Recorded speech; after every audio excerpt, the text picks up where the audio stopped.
What's up, guys? Cody here today with the 6.3 patch notes.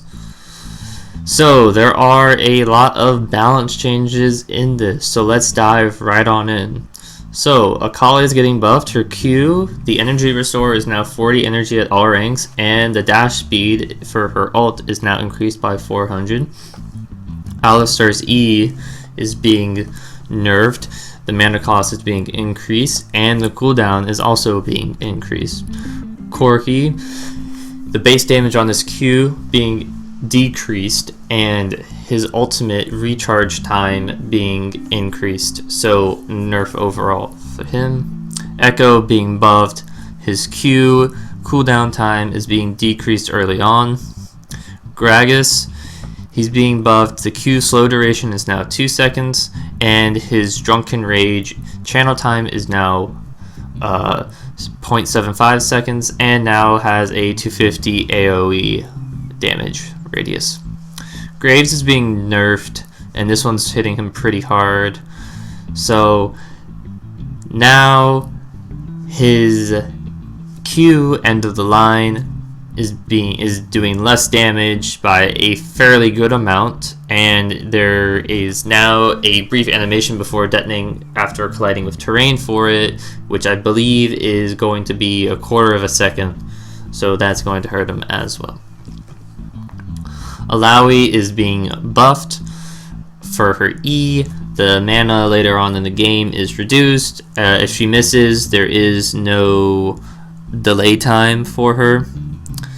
And also now teammates will be able to kill tentacles for you as long as you have hit the tentacles once for when you're trying to get out of Alawi's vessel debuff. So as long as you have assisted in the tentacle kill, it counts towards it. Plus there was a bug fix for Fiora. Kog'Maw, they're moving the bonus attack speed from his Q to his W, and his W will now also deal 15% bonus magic damage at all ranks. Jax, they're nerfing. He's now going to have 8 stacks instead of 6 for his passive, and they're making it so that he gets less attack speed per stack. At max stacks, he will have more attack speed though by 4%. But it is a nerf because of the fact that he has to get 2 more stacks now. Poppy, they're nerfing. They're now making it so that her Q base damage is lower. The ratio for it, the AD ratio, is increased, and it does max damage to minions now, but it's not going to do as much damage enemy champions, so in that sense it has been nerfed. Her E cooldown has been increased, and her ult for the snapcast knockup when you just knock them up is now 1 second instead of 1.5 seconds. Rengar, they're changing a few things. His E cast time is now half of what it was, and now his E is now slightly behind Rengar when he cast it while leaping, and they fixed bugs with him. Rise, they've now changed his passive to where his passive will now last for 5 spellcasts, or 2.5 to 5 seconds based upon your Q rank. And his ult has been decreased to 50, 40, and 30 seconds instead of the 80, 60, 40. Xin Zhao being buffed, his W for the heal ratio, his W will have a heal ratio that now scales with 0.2 bonus AD, and every third attack will now cause him to critically strike for a certain percentage. And his E cooldown is being moved to 12 seconds at all ranks. Zed, his ult is being reduced by 5%, partially because of the new item, which we'll get into later. And it now has a visual mark for his ult, for when it will fatally kill somebody. Ziggs is getting a buff His ult, the base damage is going up, the AP ratio is going up, but the outer radius damage is going to do less, but with the damage increase, it's not going to mean that much. Gragas, Lux, and Shaco getting icon updates for their abilities, so you can expect to see those. Now, the new item, Duskblade of Draktharr. This item is going to be rather strong, but I think for right now, it's in a fairly good spot. I've seen some play of it.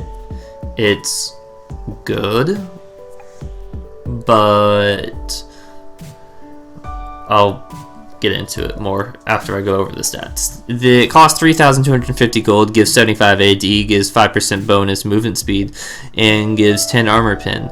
And its ability, Nightfall, is like a mini Z ult where it deals, where after you hit enemy champ with a basic attack, Nightfall will deal physical damage equal to 90 plus 25% of the target's missing health. Now, this is going to be good, but it is on a 120-second cooldown. So once you use it, if you don't use it properly, first off, then you've wasted it pretty much, because it is on a 2-minute cooldown. And that is where I think it evens out. There is no AD scaling on it or anything. It is a flat 90 plus 25% of the target's missing health. And the 120-second cooldown makes it so that it's very unforgiving if you do not get a kill with it. So I think for right now it's fairly balanced with the fact that it is on such a long cooldown. Seeker's Arm Guard is being buffed. It is getting 5 extra armor, and they're adding a cloth armor into the build path, making it easier to build into. Warden's Mail, the cost is being decreased by 100. Deadman's, the cost is being increased by 100. And the slow effect from the first auto is being decreased to 50 seconds. Or 50%, my fault. Sunfire Cape is now going to deal 50% bonus damage to minions and monsters. Randuin's getting buffed. The cost is being decreased by 100 and the health is being increased by 50. Kerchi Shard, the damage is being increased by 10. Rapid Fire Cannon, movement speed being decreased by 2%, and the energized damage being decreased to 50 to 160 damage instead of 50 to 200. Static Shiv, damage is going up by 20 overall. Phantom Dancer, the cost is going down, and it will now show you how many times its ability, its passive, has saved you. Boots of Swiftness, Boots of Lucidity, and Boots of Mobility are going up by 100 gold, and Boots of Mobility now have an extra 10 out of combat movement speed added onto them. Dragon, they're changing the second and fourth buff to him. Dragon, for the second buff, second stack, basic attacks will now burn turrets for 10 to 180 damage over 2 seconds. And the fourth stack, you take 20% less damage from turrets. So this is going to be rather good, and it's going to make the dragon more viable, since the second and fourth dragon were kind of to begin with. Second dragon kind of good, but this is going to make it better. Basic attacks to burn turrets. Let's say you're level 10, you're going to be doing 100 damage to the turret every time you auto it. That's going to add up quite a bit, especially if you're like a tank. You're going to be able to take turrets a lot easier. And 20% less damage from turrets with the fourth dragon stack.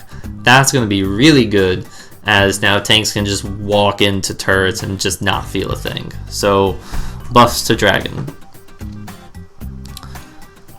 And now the new champ select, they're changing a few things with it. They're now making it so that your pick intent is no longer revealed to the enemy team, so now you don't have to worry about the enemy knowing what you're going to pick. And free-to-play champions are no longer able to be played unranked. That's something that they just needed to fix, and they just didn't take that into account. And now Banzer will appear in the match history for games played on the new champ select. And that's pretty much it. There's just a bunch of other bug fixes added on, but I'm not going to go over them. So yeah, that's it to the 6.3 patch notes for the patch rundown.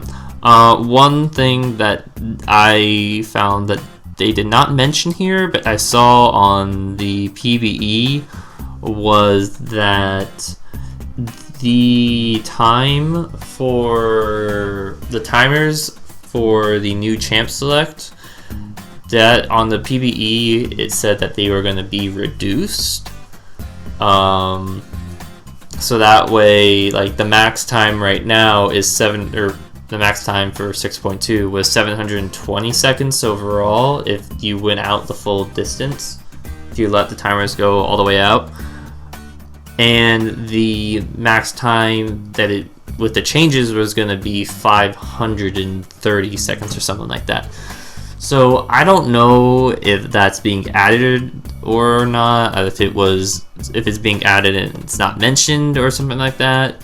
So I don't know. That's the only thing that I have to say of something that wasn't added into the patch notes. But if it is, that'll be nice because it'll make it for faster times getting to games. But thank you all for watching. Hope you enjoyed. Remember to like and subscribe if you did. And see you in the next one. Thanks.